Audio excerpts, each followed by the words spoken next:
we'll be checking him out and seeing, but he wanted that person, a certain person. Sometimes, and this is me speaking maybe in a negative sense, but sometimes you see two young children fighting like crazy. They hate each other and they're fighting in a park. And you try and pull them apart. They don't want to be pulled. Sometimes you're better off letting them fight for a while and then pulling them apart.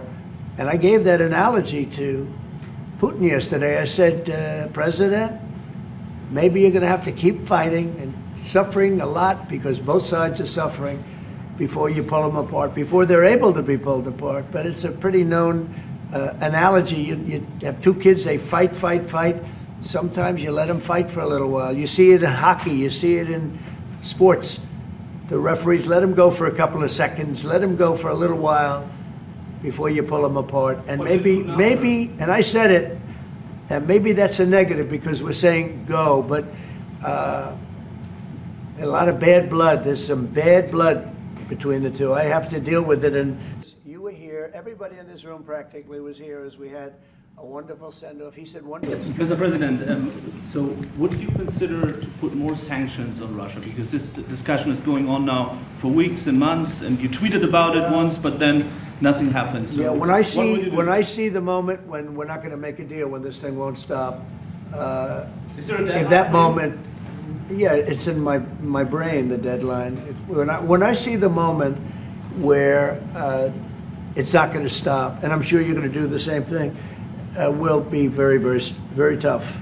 And it could be on both countries, to be honest. You know, it takes two to tango. But we're going to be very tough. He's been doing hitting, so I understand it. But he got hit hard. There's some additional fighting that's going to go on.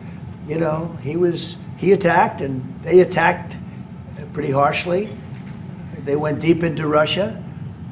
And he actually told me, I mean, I made it very clear. He said, we have no choice but to attack based on that, and it's probably not going to be pretty. I don't like it. I said, don't do it.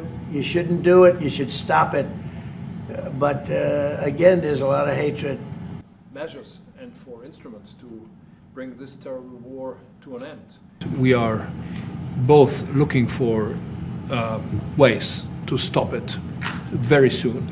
And I told the President before we came in that he is the key person in the world who can really do that now by putting pressure on Russia. And we will have this debate later on again, how we can proceed jointly between the Europeans and the Americans. And I think we are having the duty to do something on that now to stop it after 3.5 years. It's a shame. And when you see all of those people, they can't. And so we are talking about instruments, measures, what we can do. And my personal view is clear on that. We are on the side of Ukraine, and we are trying to get them stronger and stronger just to make Putin stop this war. And this is our approach. They had no money to give to Hamas or Hezbollah.